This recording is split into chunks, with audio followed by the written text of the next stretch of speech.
Okay, it says we're connecting. Don't forget to greet. We're live on the X.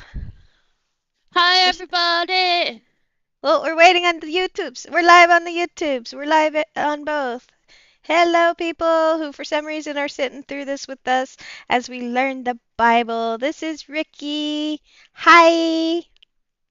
Hi, Ricky. Hi, BK.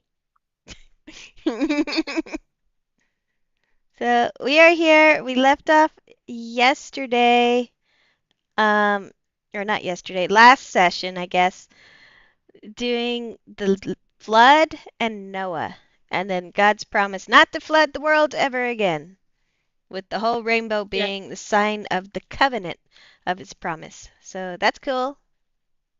yeah. I like that rainbow.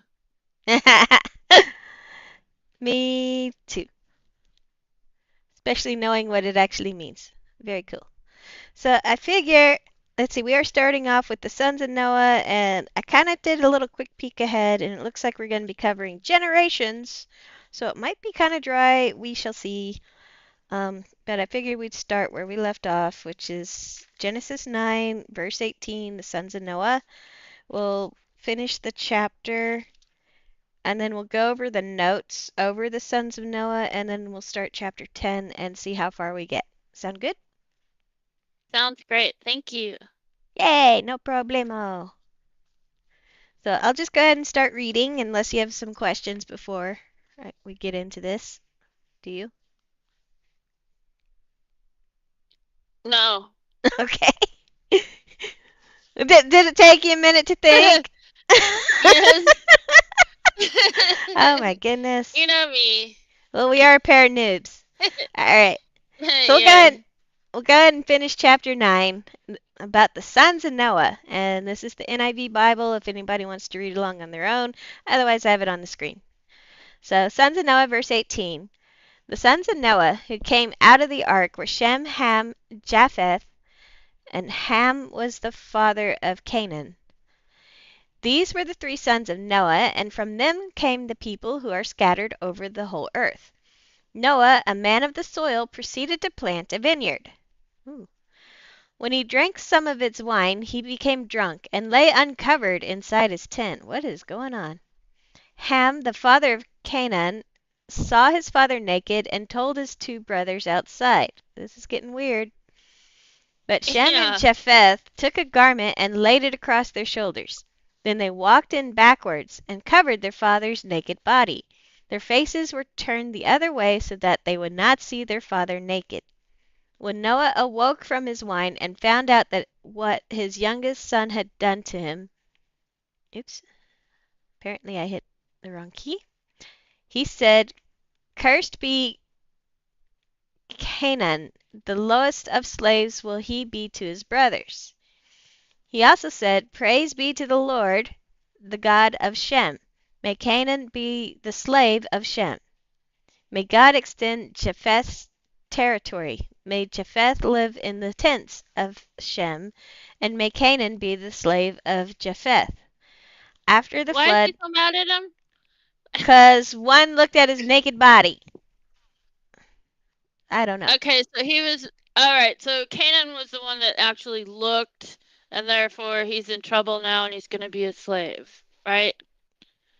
Yeah, so Canaan, let's see, Ham was the father of Canaan. Noah passed out drunk inside his tent while naked. And Ham, the father of Canaan, saw his father and told his two brothers outside. So Noah cursed the son Canaan. So his grandson, his son was the one that did the thing where he gazed upon his daddy's naked body, and then Noah cursed his grandson. Yeah, that's what That's I mean. weird. That's what I'm pointing out. Yeah, Yeah. it's weird. But Like, anyway, let's go ahead and hold finish up. the last What? few. What? Okay. No, you're fine. I was just saying that's why I asked. Ah, yeah. I was just like, what's happening? Yeah, this is weird. I don't know what's going on. So may Okay. Canaan be the slave of Shem. May God extend Japheth's territory. May Japheth live in the tents of Shem. And may Canaan be the slave of Japheth. After the flood, Noah lived 350 years. Noah lived a total of 950 years, and then he died. Wow, Oh, that's it's fun. amazing. Yeah, almost 1,000 years old. And Yeah. I failed to get my little light prepared so that I can read out of the book. There we go. So now I guess we get to read the notes about this because this is really confusing to me. Okay. So the notes are covering chapter 9, verses 20 through 27. Where did. I think I'm hitting my mouse. Alright, so 20 through 27. That's what happens when we start rushed. So, in the history of interpretation of this passage, a number of alternatives have been suggested for explaining the offense committed by Ham, especially in light of the severe curse on Canaan that results. The options of voyeurism and paternal homosexual incest have little support from the ancient Near East, regardless of the case that might be made for them in the biblical text. The option of castration was offered in rabbinic, or is it rabbinic, literature. I know it's rabbi when you talk about a person. Rabbinic, I don't know. Anyway, the option of castration was offered in rabbinic literature and has one supporting text from ancient mythology that portrays a son castrating his father. Both were deities, in an attempt to usurp his position. Another option that can be supported conceptually from the ancient Near East is that Ham committed incest with his mother in an attempt to usurp the authority of the family from his father. Uh, wow. Uh. And Absalom in, let's see. Oh no, these are references of similar attempts.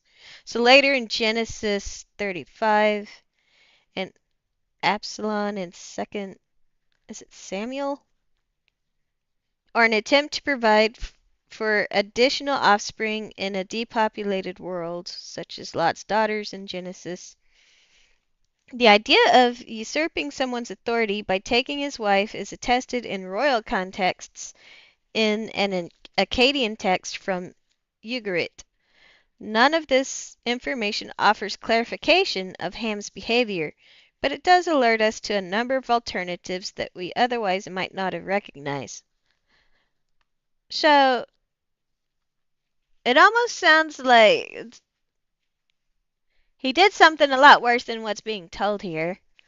But they don't want to say what exactly it was, because I guess it was that offensive. That's the gist I got out of the notes. What about you? Yeah. Same thing. It's cringy. It's Yep. enough that it gives you the cringe. Yeah. So, don't know what it was. It must have been really bad. Yeah. Even though the No, portrayal is just weird. it was bad enough they couldn't write about it. Right. So the other two sons at least tried to give their father his dignity back, whatever dignity was taken. Like that's the interpretation I got from, the notes and reading the verses again where yeah. Mhm. That's Yeah. just weird. I don't know what's going on, but I guess it was really, really bad. I'm sure you can figure it out. I don't want to think too hard on it. There's some things that you don't want to think too hard on, I think. But Okay. what I find interesting here is like it was the son Ham, who is the father of Canaan, who committed this crime. Ham committed the crime, yes. And then Canaan is the one that is cursed. And basically, these people become the fathers of their tribes. So Canaanites, I believe, is, the people of Canaan. I understand now. Interesting. Yeah. Well, the next chapter we go into the table of nations, so maybe that'll explain the whole lineage and what happens and all that. Ready to start the next Hmm. chapter while we're still thoroughly confused by that weird story? Yes.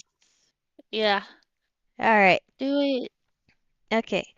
So I'll go ahead and I think the whole chapter is like basically a sort of genealogy of the nation. So we'll cover the actual verses of chapter 10 and then we'll go back over the notes.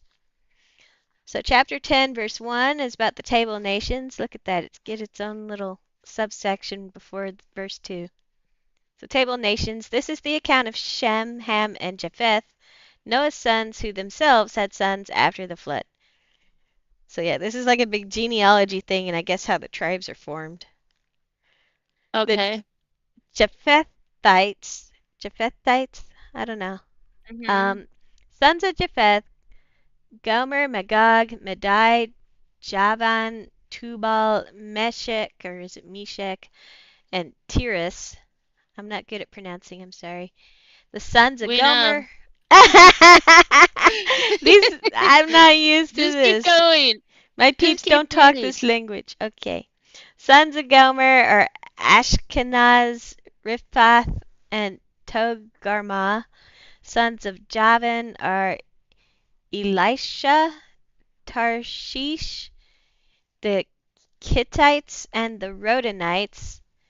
And then from these the maritime people spread out into their territories by their clans within their nations, each with its own language. So they didn't even speak the same language when they broke up. That's interesting. Yeah. So those are the tribes of the Japhethites or Japheth. The Hamites. And Ham was the one who fathered Canaan. So the sons of Ham are Cush, Egypt, Put, and Canaan. The sons of Cush are Seba, Havilah, Sabta, Rama, and Sabteka. The sons of Rama are Sheba and Dedan. Cush was the father of Nimrod, who became a mighty warrior on the earth. He was a mighty hunter before the Lord. That is why it is said, like Nimrod, a mighty hunter before the Lord. The first centers of his kingdom were Babylon, Uruk, Akkad, Calneh, and Shinar. From that land he went to Assyria, where he built Nineveh, Rehoboth, Ir, Kala, and Resen, which is between Nineveh and Kala, which is the great city. Egypt was the father of the Ludites, Anamites, Lehabites, Naph- Naphtuhites, Pathrusites, Casluhites, from whom the Philistines came, and Caphtorites. Canaan was the father of Sidon, or I'm guessing it's Sidon, his firstborn, and of the Hittites, Jebusites, Amorites, Girgashites, Hivites, Arkites, Sinites, Ardavites, Zemarites, and Hamathites. Later, the Canaanite clans scattered, and the borders of Canaan reached from Sidon towards Gerar as part of Gaza, and then towards Sodom, Gomorrah, Admah, Zeboim, as far as Lasha. These are the sons of Ham by their clans and languages in their territories and nations. The Semites, starting with verse 21, sons were also born to Shem, whose older brother was Japheth. Shem was the ancestor of all the sons of Eber. The sons of Shem include, or maybe it's Eber, Elam, Ashur, Arphaxad, Lud, Aram. The sons of Aram are Uz, Hul, Gether, and Meshech. Arphaxad was the father of Shelah, and Shelah was the father of Eber. Two sons were born to Eber. One was named Peleg because in his time the earth was divided. His brother was named Joktan. Joktan was the father of Almodad, Sheleph, Hazarmaveth, Jerah, Hadoram, Uzal, Dikla, Obal, Abimael, Sheba, Ophir, Havilah, and Jobab. All were sons of Joktan. The region where they lived stretched from Mesha towards Sephar in the eastern hill country.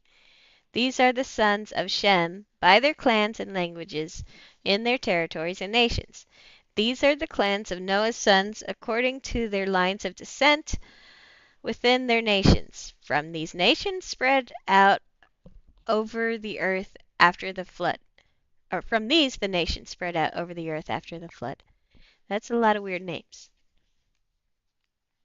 So we'll see what the notes say about all those people, because I don't know what's going on.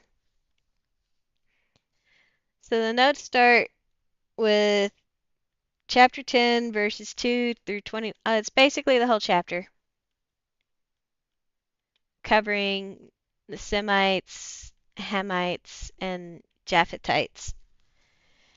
So this passage is called the Table of Nations. The list of the sons of Shem, Ham, and Japheth contains 70 names, a number that stood for totality and completion. Interesting. More important, the concept of 70 nations is offered as the design of God. Nevertheless, the list is certainly not complete in its presentation of the descendants of Noah and his sons. The author penetrated selectively into various lines in order to achieve that final number. Huh. So it was an artistic choice. This group of 70 does not reflect the perspective of Noah's descendants in the third or fourth generation. Rather, it is Israel's perspective at the time of the author. Note that there is no discussion of anyone outside the known world of the ancient Near East in the middle of the second millennium BC. The text only seeks to account for the groups the Israelites were aware of and does not hint at a world beyond the ancient Near East. In other words, the author has not attempted to provide a comprehensive list of all peoples descended from the sons of Noah.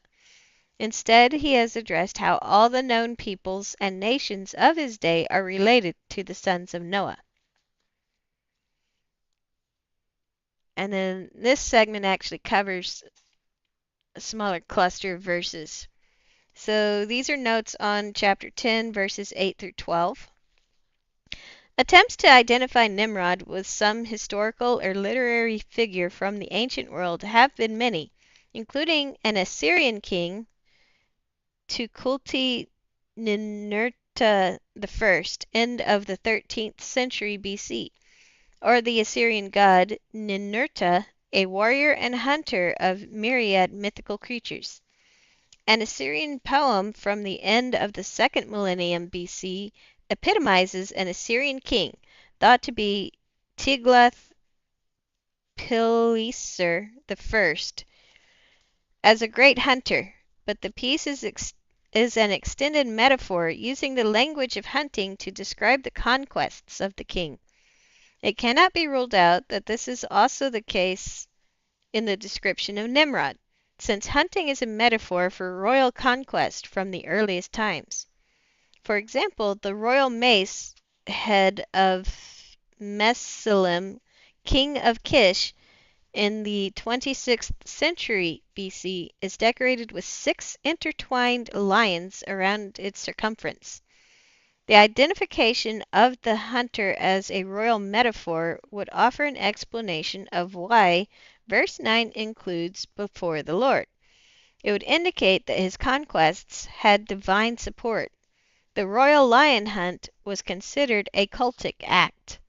King of Kish, notice the similarity between Kish and Cush, was a title that indicated some level of rule over a hegemony in the first half of the third millennium BC. The description of Nimrod positions him at the head of an empire. Only three major empires are known prior to the time of Moses: the old Akkadian Empire, the third dynasty of Ur, and the old Babylonian Empire ruled by Hammurabi. If Nimrod is to be identified as a historical individual of early history, he must be connected to one of these. Scholars have argued for the following. Point 1. Sargon, which is the dynasty of Akkad. Some records indicate military activity on the upper Tigris, which is Gasur equals Nuzi and Assur, and his son built a temple at Nineveh, but little associates Sargon with the sites named in Genesis. Sargon built up Akkad and made it his capital city. Nothing in contemporary records connects him with Babylon. Point number 2. Shulgi, which is the third dynasty. Shulgi praises himself as a hunter in his poems, and in his inscriptions he regularly refers to himself as the mighty man or mighty hero. The core area of his political control was in southern Mesopotamia, but his capital was at Ur, not Babylon. His records make no mention of Babylon, though a late chronicle suggests that he despoiled Esagila, the temple of Marduk in Babylon. If this is true, there is even more distinction between him and Nimrod, since the latter rules at Babylon. Shulgi also extended his empire from the south to the north, including some cities of Assyria.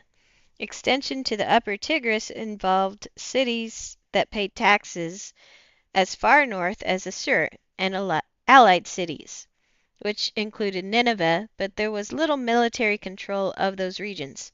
There is no name for Shulgi that makes sense of Nimrod. And then point 3. Hammurapi, or the old Babylonian dynasty. Here we finally find a ruler of an empire whose center is Babylon.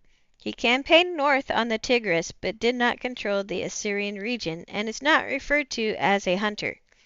The fact that he often identified himself as king of the Mardu gives a possible connection to the name Nimrod, since a variety of prefixes or determinatives could combine an "in" with Mardu, though none of them is attested in his inscriptions. None of these names offers a close match to the description of Nimrod. Perhaps future finds will reveal an earlier empire and king that will better fit the data. Then there is a note about Babylon itself, which is covered in verse 10. So Babylon is first mentioned in passing in contemporary records in the 23rd century of BC. References to it remain occasional and suggest no great significance until the first dynasty of Babylon, which is the first half of the second millennium BC, when the predecessors to Hammurapi make it their capital. From that time on, it becomes legendary as the seat of culture and religion in Mesopotamia. Archaeologically, excavations can only recover data as far back as the first dynasty of Babylon, because the water table shifted and destroyed all earlier layers. We therefore know nothing of the history of Babylon's founding from either extra-biblical literary or archaeological records. And that's all part of chapter 10. There's this huge segment about the historical setting of Genesis. that covers Mesopotamia, Palestine, Egypt. Yeah, those three sections. Want to cover that now? Yeah, of course. Okay. Okie dokie. This is going to be a big read. It's actually like 2.5 pages. Yeah. And did I mention that it's really tiny print?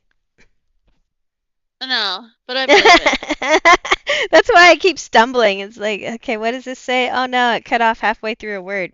Because I do the dashes Yeah. mid-word, and then I have to figure out what the whole word is. Anyway, the historical setting of Genesis: Mesopotamia, Sumer through Old Babylonia. Sumerians. It's not possible at this time to put Genesis, I guess it's chapters 1 through 11, into a specific place in the historical record. Our history of the ancient Near East begins in earnest after writing has been invented, and the earliest civilization known to us in the historical record is that of the Sumerians. This culture dominated southern Mesopotamia over 500 years during the first half of the third millennium BC. So think 2900 through 2350 BC, known as the early dynastic period. The Sumerians have become known through the excavation of several of their principal cities, which include Eridu, Uruk, and Ur. The Sumerians are credited with many of the important developments in civilization, including the foundations of mathematics, astronomy, law, and medicine. Urbanization is also first witnessed among the Sumerians. By the time of Abraham, the Sumerians no longer dominate the ancient Near East politically, but their culture continues to influence the region. Other cultures replace them in the political arena but benefit from the advances they made. So, the dynasty of Akkad. In the middle of the 24th century BC, the Sumerian culture was overrun by the formation of an empire under the kingship of Sargon I, who established his capital at Akkad. He ruled all of southern Mesopotamia and ranged eastward into Elam and northwest to the Mediterranean on campaigns of a military and economic nature. The empire lasted for almost 150 years before being apparently overthrown by the Gutians, a barbaric people from the Zagros Mountains east of the Tigris, though other factions, including internal dissent, may have contributed to the downfall. Darn you rebels. Okay, then Ur the Third. Of the next century, little is known other than 20 Gutian kings succeeded one another. Just before 2100 BC, the city of Ur took control of southern Mesopotamia under the kingship of Ur-Nammu, and for the next century there was a Sumerian renaissance in what had been called the Ur the Third period. It is difficult to ascertain the limits of territorial control of the Ur kings, though the territory does not seem to have been as extensive as that of the dynasty of Akkad. Under Ur-Nammu's son Shulgi, the region enjoyed almost a half-century of peace. Decline and fall came late in the 21st century BC through the infiltration of the Amorites and the increased aggression of the Elamites to the east. The Elamites finally overthrew the city. It is against this backdrop of history that the Old Testament patriarchs emerge. Some have pictured Abraham as leaving the sophisticated Ur that was the center of the powerful Ur the Third period to settle in the unknown wilderness of Canaan. But that involves both chronological and geographic speculation. By the highest chronology, in other words, the earliest dates attributed to him, Abraham probably would have traveled from Ur to Haran during the reign of Ur-Nammu, but many scholars are inclined to place Abraham in the later Isin-Larsa period or even the Old Babylonian period.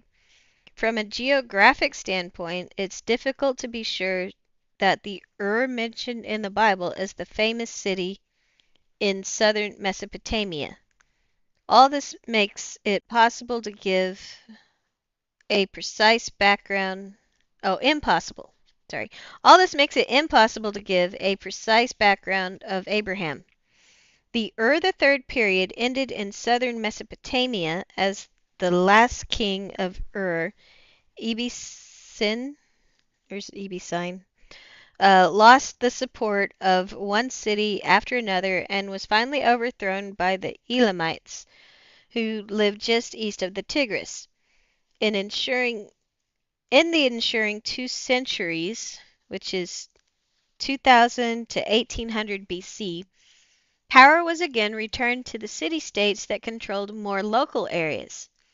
Isin, Larsa, Ish, Nuna, Lagash, and Mari, Assur, and Babylon all served as major political centers. So the Old Babylonian period. Thanks substantially to the royal archives from the town of Mari, the 18th century BC has become thoroughly documented. As the century opened, there was an uneasy balance of power among 4 cities. Larsa ruled by Rimsin, Mari ruled by Yadun Lim, and later Zimri Lim. Assur ruled by Shamshi Adad I, and Babylon ruled by Hammurapi. Through a generation of political intrigue and diplomatic strategy, Hammurapi eventually emerged to establish the prominence of the first dynasty of Babylon. The Old Babylonian period covered the time from the fall of the Ur III dynasty to the fall of the first dynasty of Babylon, which is just after 1600 BC. This period, during which most of the narratives in Genesis 12 through 50, so those are the chapters, occur. The rulers of the first dynasty of Babylon were the Amorites. The Amorites had been coming into Mesopotamia as early as the Ur III period, at first being fought as enemies, then gradually taking their place within society on the Near East. With the ascension of Hammurapi to the throne, they reached the height of success. Despite his impressive military accomplishments, Hammurapi is most widely known today for his collection of laws. The first dynasty of Babylon extends for more than a century beyond the time of Hammurapi, though decline began as soon after his death and continued unabated, culminating in the Hittite sack of Babylon in 1595 BC.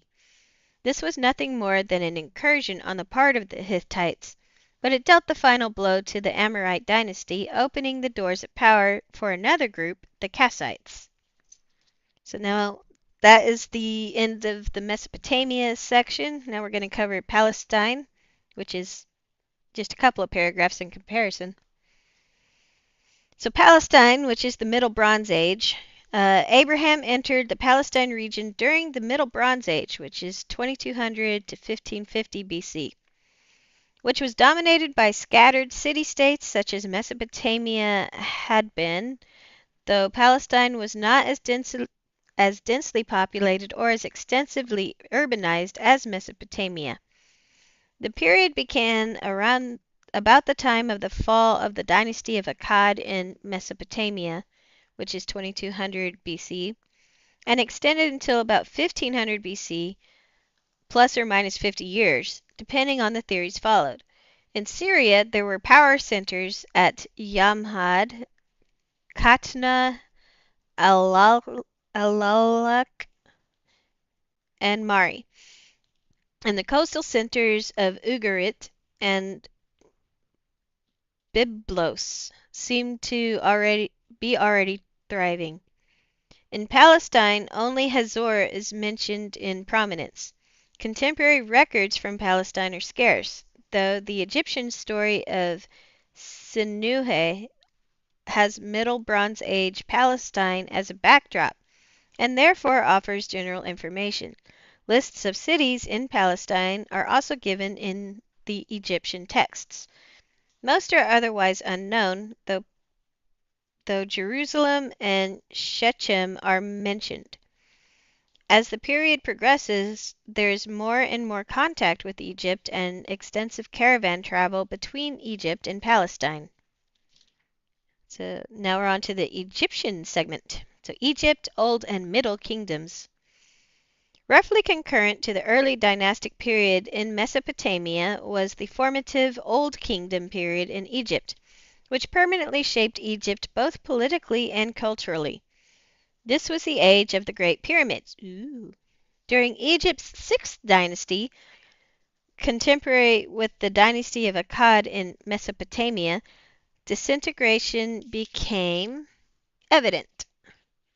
From the mid 22nd century BC until about 2000 BC, Egypt was plunged into a dark period known as the First Intermediate Period, which was characterized by disunity and at times by practical anarchy.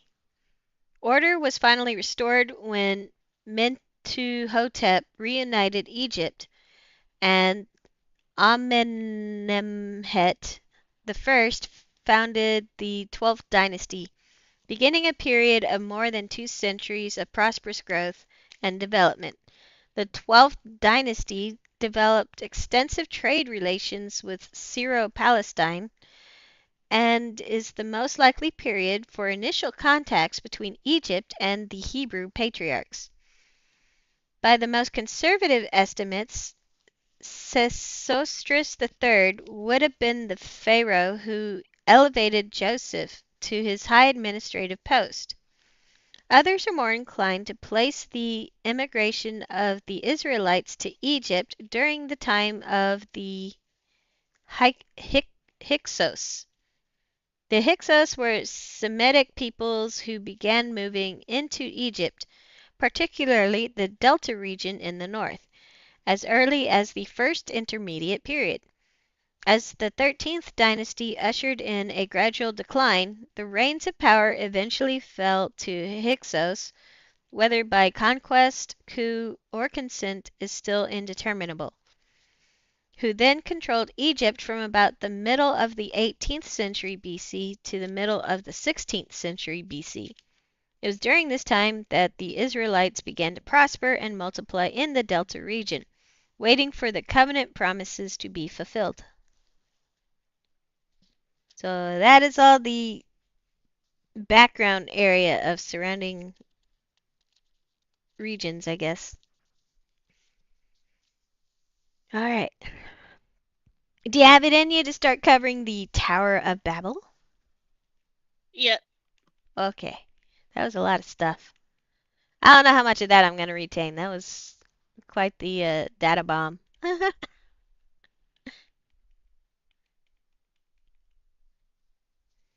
So now we're on to chapter 11, where we get to cover the Tower of Babel, which that one is probably interesting. Just looking ahead a little bit, I think what I'll do is I'll read about the Tower of Babel and then cover the notes, because after that, it's more genealogy. And I want to just kind of keep it tight. So we'll cover the Tower of Babel, chapter 11, verse 1. Now the whole world had one language and a common speech. As people moved eastward, they found a plain in Shinar and settled there. They said to each other, "Come, let's make bricks and bake them thoroughly." They used brick instead of stone, and tar for mortar. Then they said, "Come, let us build ourselves a city with a tower that reaches to the heavens, so that we may make a name for ourselves. Otherwise we will be scattered over the face of the whole earth." But the Lord came down to see the city and the tower the people were building. The Lord said, "If as one people speaking the same language they have begun to do this, then nothing they plan to do will be impossible for them." Come, let us go down and confuse their language so they will not understand each other. So the Lord scattered them from there all over the earth, and they stopped building the city. That is why it was called Babel, because there the Lord confused the language of the whole world. From there the Lord scattered them over the face of the whole earth. Yeah, that's a really short entry about the whole fall of the Tower of Babel. But there's a lot of Yeah, notes about it. Yeah. okay, that's good because I've heard it mentioned many times, and not having read the Bible before, I've always been curious, and so I'm a little shocked, like, that it was just that A paragraph. small. Yeah. Yeah. Yeah, it's like just a few lines, really. So we'll cover it. The first note, it talks about the one language in verse 1. So, a Sumerian epic entitled En-Merkar and the Lord of Arada speaks of a time when there was only harmony among people, and the whole universe in unison spoke to Enlil in one tongue. Speech was then changed, and contention was brought into it. Nothing else in this account parallels the Tower of Babel, but it indicates that confusion of language by deity was a known theme in the ancient world. And then over verse 2, covering the topic of moved eastward, or the phrase. Geological and hydrological studies and migration patterns discernible from the 4th and 3rd millennia BC suggests that there was a drying out of the southern alluvial plain as the Persian Gulf receded and a corresponding population movement into that plain toward the end of the 4th millennium BC. This period, known as the Uruk phase, features technological advances in urbanization, architecture, technology, and language that correspond to elements referred to in verse 3. In regards to Shinar, the Hebrew term Shinar refers to the area that ancient Near Eastern texts refer to as Sumer.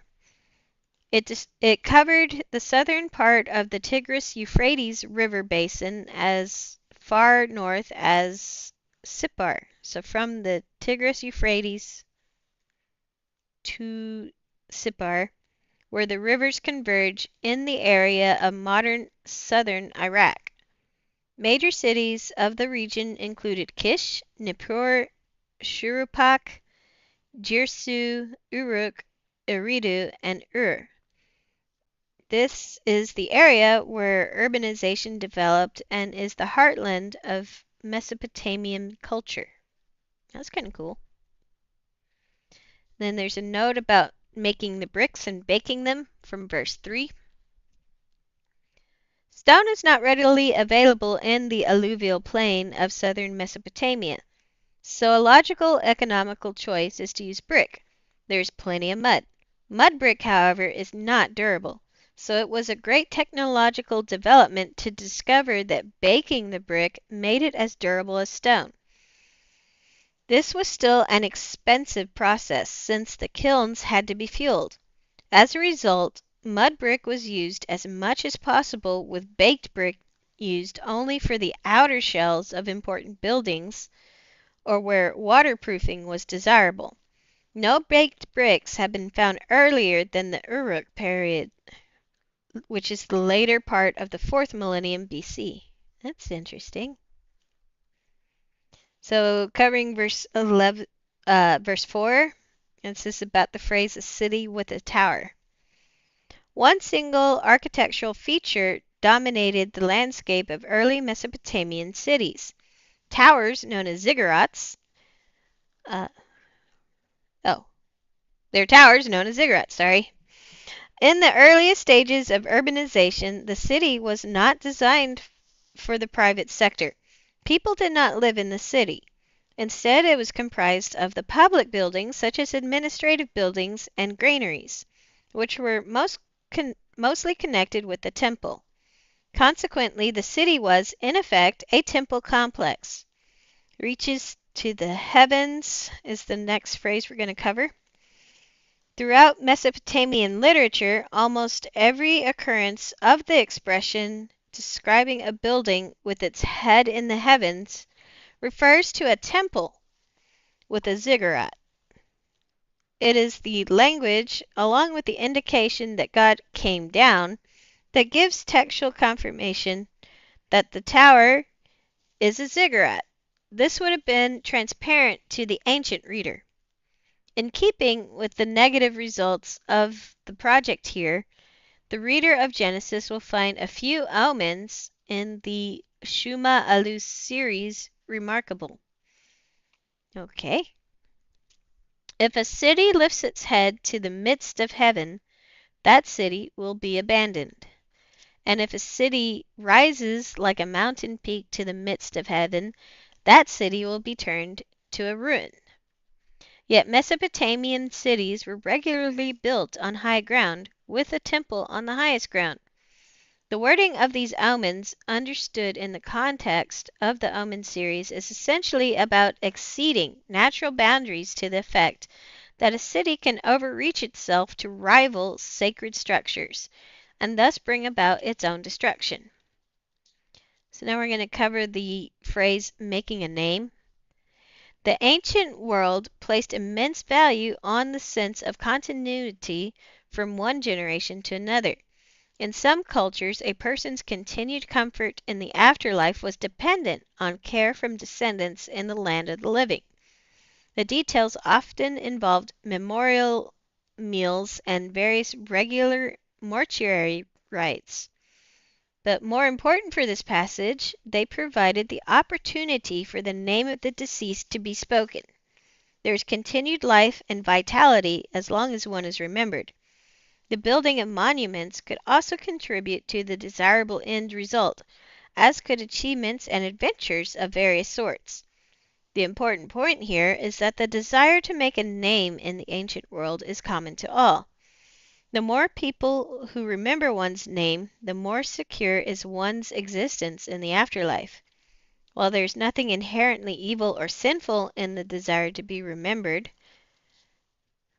as there's an example where God promises to make your name great for Abraham, this desire may become obsessive or motivate evil or sinful behavior. To explain the word scattered, the fear of scattering is directly related, both syntactically and conceptually, to the previous stated desire to make a name. Remembrance takes place in the vicinity of the burial ground.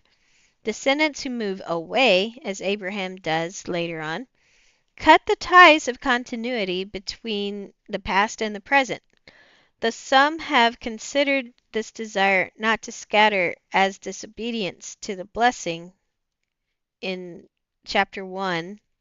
It must be recognized that the blessing does not relate to scattering, only to filling.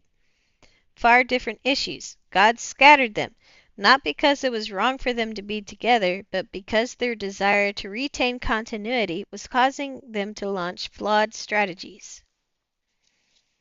And then in verse 5, explaining the Lord came down, precisely the reason the tower was built, for God to come down, see the ziggurats.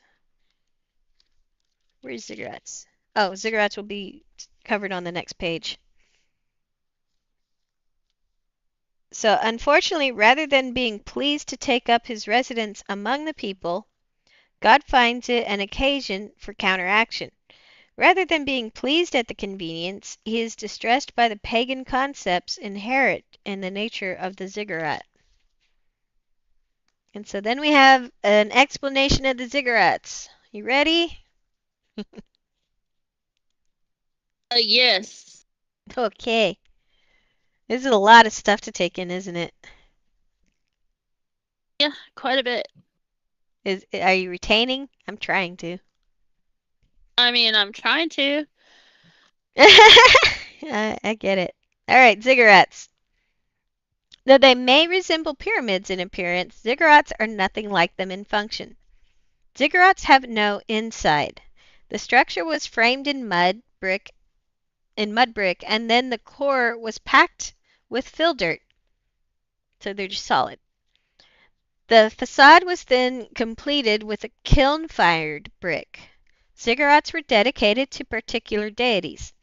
Any given deity may have several ziggurats dedicated to him or her in different cities. Furthermore, a given city may have several ziggurats, though the main one was associated with the patron deity of the city.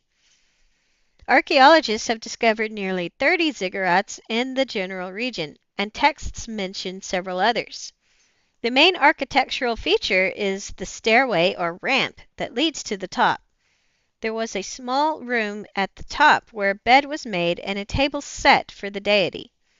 Ziggurats range in size from 60 feet or 18 meters per side to almost 200 feet or 60 meters per side. Most important is the function of the ziggurat. The ziggurat did not play a role in any of the rituals known to us from Mesopotamia. If known literature were our only guide, we would conclude that the common people did not use the ziggurat for anything. It was sacred space and was strictly off limits to profane use. Though the structure at the top was designed to accommodate the god, it was not a temple where people would go to worship. In fact, the ziggurat was typically accompanied by an adjoining temple near its base, where the worship did take place. The best indication of the function of ziggurats comes from the names that are given to them. For instance, the name of the ziggurat at Babylon, oh boy, Etemenaki, means the temple of the foundation of heaven and earth. One at Larsa means temple that links heaven and earth. Most significant is the name of the ziggurat at Sippar, temple of the stairway to pure heaven. The word translated stairway in this last example is used in the mythology as the means by which the messenger of the gods moved between heaven, earth, and the netherworld.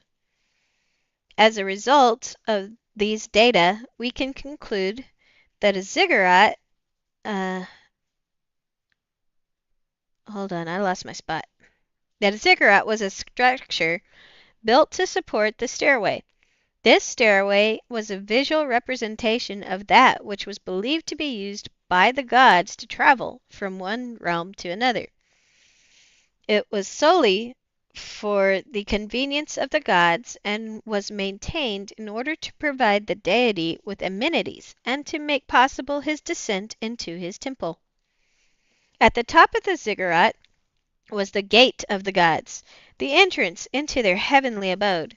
Adjoining the tower was the temple, where hopefully the god would descend to receive gifts and worship of his people. In summary, the project is a temple complex featuring a ziggurat which was designed to make it convenient for the god to come down to his temple, receive their worship, and bless his people. The key for understanding the Tower of Babel is to realize that the tower was not built so that people could ascend to heaven, but so that deity could descend to earth. Well, that is very interesting. Because I always thought that they were trying to get to heaven, but this says that they were trying to get God to come and frequent them more often, I guess. Yeah, that was wild. Now I understand. Yeah, that was a lot of explanation for just a short paragraph. Mm-hmm. So, next sections, and I'm wondering if maybe we should save them for another day, because it's almost been an hour. Well, Yeah. I don't know. The next Bookmark section, it. let me tell you what it's about. The next section is called Okay. From Shem to Abram. Mm-hmm. And From Shem to Abram. yes, Okay. Abram becomes Abraham later. He gets renamed by God, I believe. Don't quote me on that, but that's how I remember it. So I Alrighty. guess it's another genealogy segment, but then after that, we get the call of Abram. So then we get into his story, which will have more Uh, meat to it. So I don't know if you want to start the next segment with the genealogy or if you want to end on the genealogy so that we can start the next segment with Abram or Abraham. I would save the genealogy. That way we flow right into it. We know where Abram comes from and then who he becomes. Just roll it all Okay. into one. Alrighty then. So then we Good, have covered quite a bit, good Bible honestly. study. Yeah, my brain's just a little bit melted, but I think I understand enough. Yeah, I I get lost with the whole genealogy and tribes and I know. locations. I think that it's like that for a lot of people. So don't feel bad or anything. I mean, Yeah. it's a lot to take in. Well, I And a figure. lot of names that are hard to pronounce Oh and, yeah. you know, that adds to it. So, yeah. Well, if it had happened here in the U.S., like it'd be like, oh, from Tennessee to Washington to California. Like, okay, I know all those things. I know the relationship between each other. Sure, that makes sense. But it's so foreign because it's, not only another Because it's old, location. Yeah, and it's ancient. It's like those ancient. locations have been Yeah. redivided and remarked into modern countries that don't even reflect that anymore. So it's crazy. Yeah. But Well, we thank you got through. for the Bible study. It was a good one. You think so? I'm glad. I think we did cover Yeah. quite a bit. We covered a lot, and I mean, I think it was good. I know there was a lot of struggle in some of the Oh names my and stuff, gosh. but it wasn't bad. I mean, I was still absorbing. Oh, So, that's good. I tried to keep the flow going because that was hard. And yeah, I can only moral of the imagine. I'm story, glad I wasn't doing it. yeah. All Moral of my the arms sto- and legs would be missing right now. yes. And moral of the story is Monty if you Python catch, joke, sorry. no problem. The moral of the story is what? If you catch your daddy drunk and passed out, put a blanket on him. Yes, definitely. All right, thank you. I had No fun. problem. I did too. I guess we'll see everybody later. Whoever decides to sit through this with us, thank you for your time. Right, we'll see you next time on Noobs Do Bible Study. Yes. Yay!